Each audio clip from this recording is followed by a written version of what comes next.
Testament of Ann Lee, the next movie we're going to review. Let's talk about The Testament of Ann Lee with Amanda Seyfried, Lewis Pullman, Thomasin McKenzie, Stacey Martin, Christopher Abbott. This came out a little while ago. Super limited. Like 5 theaters. Yeah, I think 4. I was able to see it through a screener a while back. I saw it the second time once it finally hit theaters. Mona Fastfall directing. The name might sound familiar if you're a big film head. The next name will definitely sound familiar. Brady Corbet. Mona Fastfall, Brady Corbet partners on screen, off screen as well. They did The Brutalist together. They wrote The Brutalist, except Brady Corbet directed The Brutalist. Mona Fastfall now, they're switching spots. She's directed The Testament of Ann Lee. Set in the late 18th century, the film follows Ann Lee, the founder of the Shakers, as she leads her small but devoted religious community from England to America. Viewed by her followers as a spiritual visionary and by her detractors as a radical, Anne's journey explores faith, persecution, gender, and the cost of unwavering belief in a hostile world. Hour and 42 minutes long.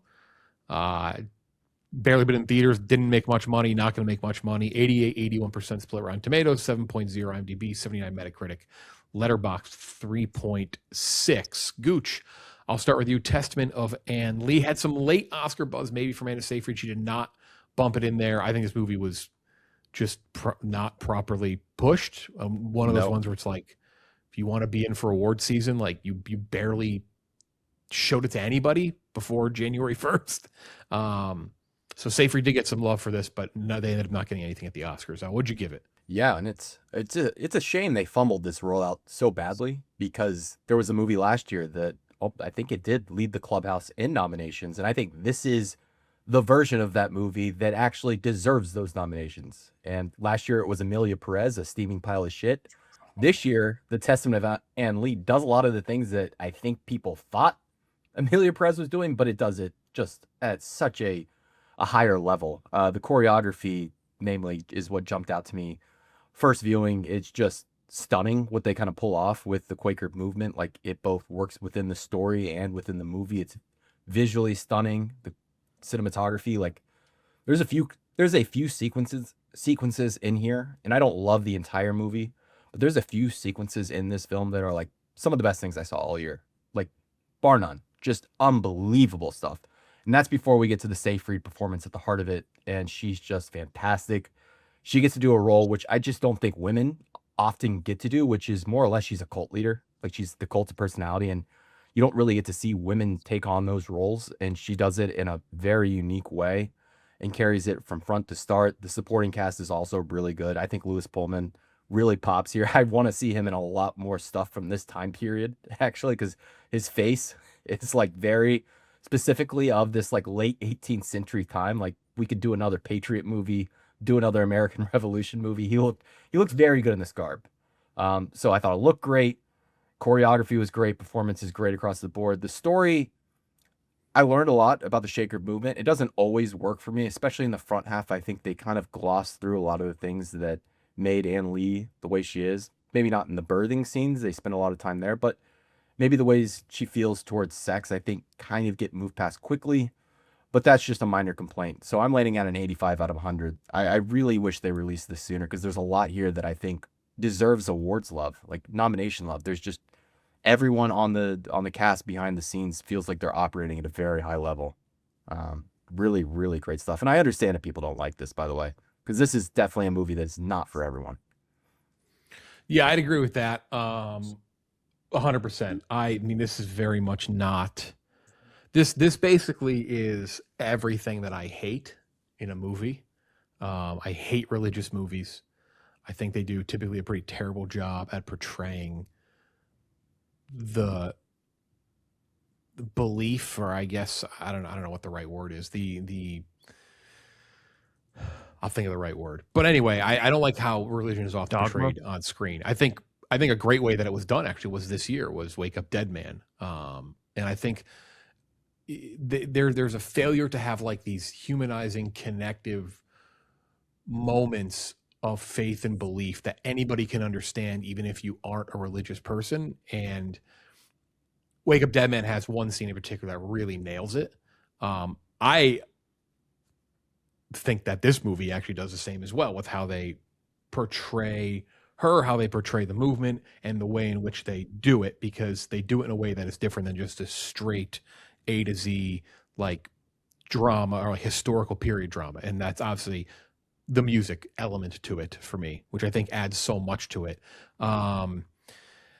The other thing that I hate are period pieces. I don't like movies from this time period. It takes a lot for me to get over them. It took me like 3 viewings of the most recent Little Women to even like it. I'm just an admitted hater of the time period.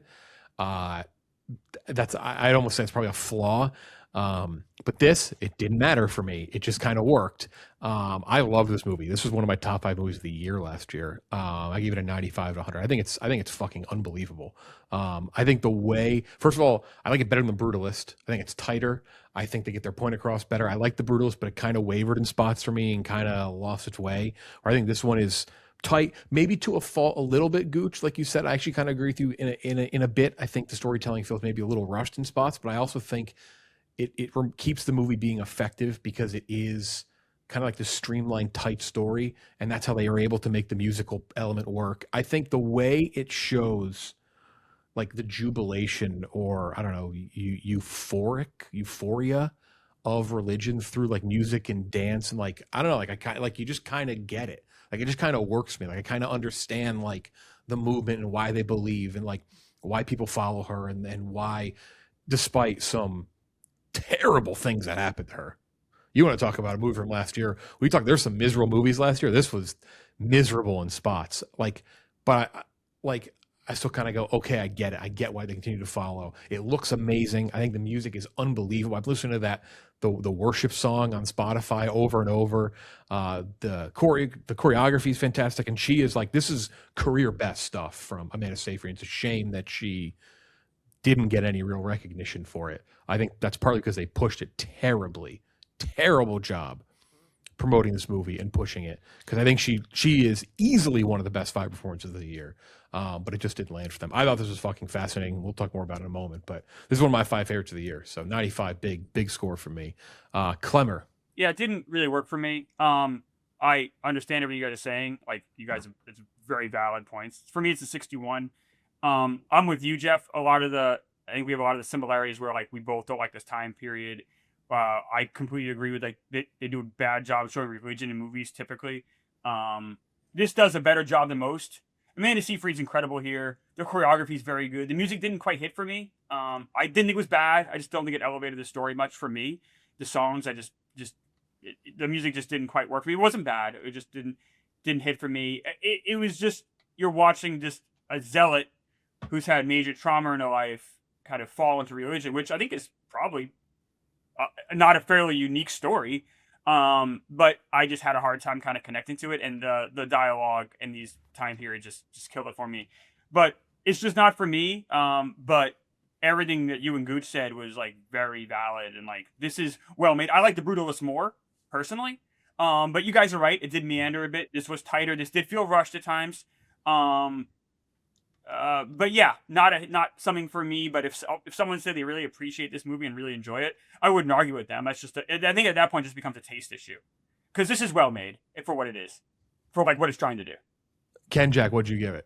I'm at an 83 out of 100. I'm like somewhere I think in between you guys. And I think like it's a movie about a religious sect, right? That like you enrapture your believers through song and dance. And I think the movie itself does a good job enrapturing the viewer through song and dance. So, mission accomplished, I think, on all fronts there. And I think we're kind of coming out of this era, and you guys touched on it a little bit, that has like treated religion with this sort of contempt. And now I think we're starting to get some movies that have a lot of care for it. And I think the movie gives you a good job of like a little bit of more understanding for how these things resonate with people. I think you get a handful of really good performances. Lewis Pullman, obviously great. I don't think I've seen a bad Lewis Pullman performance yet. Amanda Seyfried, I would agree with you. This is like among her career best stuff for sure. And she gets to flex some chops that she probably hasn't since like Mamma Mia, but in a very, very different setting. Very, very brutal at points. And then you just get like this, and you go a lot of these like weird peaks and valleys where you're getting like an assault followed by this utter jubilation. And like, I think that's hard to do probably as an actor. But and I think in the case of the movie, where I take off points is like it's definitely bumpy. I think the pacing between the numbers is it just kind of hurts the characters a little. Like I don't feel myself like having enough time to really attach to anything because like as soon as like we're starting to get rolling a little bit story wise, like boom, song. And then I was like, we're rolling a little bit. I'm starting to get like stories going up, bam, bam, speed bump into a song. But the songs are all beautiful. So it's very hard for me to like, maybe I just wanted the song, just wanted like a pure musical and then a pure period drama, but I don't know if that would work. So, I mean, I think if you think about the source matter or source material, especially when you look at like Brutalist, which isn't, the Brutalist wasn't made after a real person, but it was modeled after a real human being. It's not like a biography, but like it's, I think that Corbet and, I'm sorry, what was her name? I keep, Fastfold. yeah, like they've done two really good jobs of like taking very small stories, I would say, and telling them very intimately, very beautifully. Like this, like Gooch said too, I'd agree. You get shots in here that are among like the most beautiful you're going to see in the last year. I think they do a really good job of like telling these small, intimate stories very dramatically. And I think this was such a different type of movie than the Brutalist in like the execution standpoint, obviously the music end, but like it really like thematically you get a lot of the same stuff, like kind of, you know, getting your life in whatever trauma like treated through like complete and total surrender into an art form, I guess, or into like one thing. So I really appreciate that element of it. Just a little bumpy for me story wise, but other than that, gorgeous, beautiful music is great. I'm with you, Jeff. Spotify been burning out that track, but just a little too bumpy for my taste. Yeah, I think this is like crazy ambitious. Like this is one of those things where you are like you have to kind of have a pretty big set of fucking balls and confidence to make a movie like this, because this could be like mocked so bad, like religious biopic that's a musical. Like that's like you could this could be a disaster. And you know, I don't want to say I gave like a ton of points for being ambitious, but like I definitely like factor that in a little bit in terms of like wow, like they fucking went for it here. And like I can overlook maybe some of the drawbacks in the story because they really swung for the fences here. Just the dancing alone is absurd. Like that shouldn't work on screen. It's very fever dreamish, mesmerizing at times. Like it's like truly like wow. It's actually, you know what I'd put it with if you told me to group this with another movie, and it's very different movies, but in terms of like a visual kind of like experience, it's like Train Dreams. Like I actually saw both these in like the same, I think, week, and it's just this visual like wow, like holy shit. That and again, it's for me the thing that worked the best is that you are finding a way to tell a tale as old as time type of story, a religious story, right? You know, the rise of religion, etc. But you're doing it with music. You're doing it with something that is maybe not the norm for telling that story. And again, that's where like I connected most with it. It just it pulls you in a way to understand something. I'm not a very religious person, but it pulls you in to understand and kind of relate on the level that they are. And I think there's probably other ways to do it. Again, you can do it in like I mentioned, a tender moment, like a phone call, like in Wake Up Dead Man, or something like this, bring in music, like you said, Gooch, the dance, which is just fucking amazing. It's just like it's this religious exhilaration that I think even if you can't connect to it or relate to it, like I think that's where like the music works here, where it's like it really, it's like, okay, I get it, you know, like I can they're portraying it in kind of a different way than maybe just speaking it. You know, than maybe just saying it out loud. I think that's what worked best for me. Which I totally get if this doesn't work for everybody, because it should have worked for me. Better than Hamlet, and I think she's better. I think Amanda Seyfried gives a better performance than Jessie Buckley in Hamlet. I think Amanda Seyfried's the best performance of the year. I just like so I mean, if you're talking about period, I think biopic is tough too. I think it's maybe why the story doesn't always work. It is, even if you guys like it a lot, it is bumpy because it's just tough to fit 50 years into a 100-minute movie. There's no way to tell a story that's cohesive there. That really works. It doesn't feel bumpy. But yeah, Jeff, I agree. The thing I appreciated the most about this movie was the big swings it took. It had ambition. It had guts, and that's worth something. I'd also add that like one of the big topics of conversation last year with The Brutalist was how massive it felt on that. I think it was like a $7 million budget. I think that same conversation should be being had with Ann Lee, because there are scenes in this that feel like they're plucked out of a major blockbuster. The scenes on the boat, like the boat scenes that's a big blockbuster sequence that's being accomplished on a bare bone. I Yep. think this is a $10 million budget. One of the better like on the ocean scenes that I've seen in a while. The scenes when Think she's about Frankenstein. hallucinating. Yeah, exactly. Best cinematography nominee, Frankenstein, to you. Yeah. But yeah, no, this is like shocking how good it looks at points. The eclipse scene with Tim Blake Nelson. Oh my God. Good Lord. I'm interested to see how they're going to do their next movie. If they're going to switch on and off again with direction. I think they're both very good directors. A little bit of different type of vision. I prefer hers maybe just a little bit, but you're right. They both clearly have they have a very good understanding of direction and finding a way to make things look big and make things feel immense when trying to tell a big sweeping story, because both stories are huge sweeping stories, the Brutalist and Ann Lee, and then they pull it off in a pretty impressive way. But geez, get behind this shit. It's a bummer this didn't get the same push that the Brutalist did.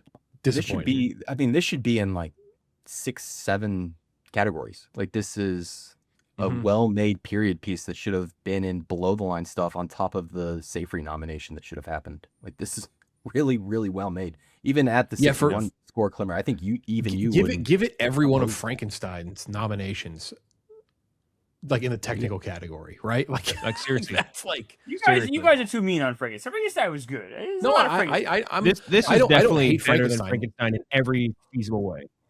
But every technical award that Frankenstein got, I give this movie the nomination over it by a mile. Yeah, I enjoyed. Frankenstein was fine. Yeah, it was in the 70s for me, but I don't know. Point being, it's just disappointing because I do think this should have gotten more recognition than it did. Partly on their own fault, though. You know, this is something that came out in November and got a huge push, and people just ignored it. Like this is something that they kind of forced people to ignore. They just didn't really put it out. People wanted to see it. So yeah, very degrees here. It's not to be for everybody. I was gonna say I saw it on a Tuesday night. It's one of the most packed theaters I've been in all year. There wasn't an open seat. I had to sit like 2 rows back. Like it was because like you said, Jeff, they put it in 5 fucking theaters. Same with me. My theater was banged out on like a weeknight.